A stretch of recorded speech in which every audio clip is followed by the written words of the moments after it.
The moment you stopped shrinking, they called it a problem. But heaven called it your divine will activating. Chosen ones are not built for submission to what is false. You were coded, spiritually and neurologically, with a resistance that surfaces in the presence of domination, manipulation, and control. What the narcissist experienced as defiance was actually your soul enforcing its own sovereign law. Divine will in the chosen one is not anger. It is not reactivity. It is the deepest layer of your authentic self refusing, on a cellular level, to be overwritten.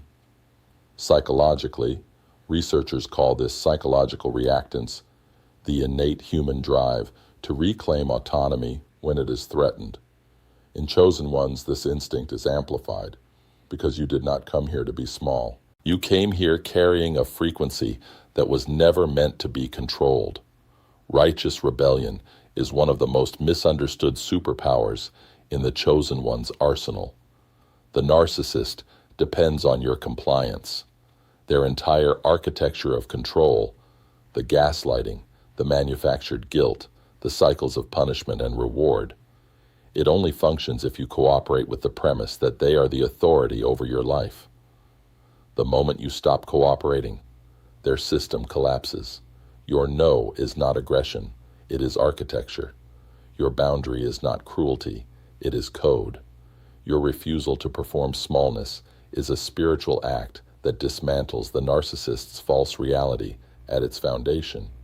This is why they escalate when you pull back.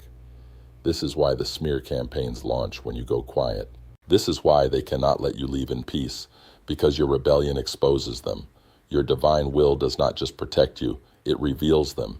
And here is what the science confirms. Individuals with high autonomy orientation, those who are internally rather than externally motivated, are clinically demonstrated to be the most resistant to coercive control and manipulation.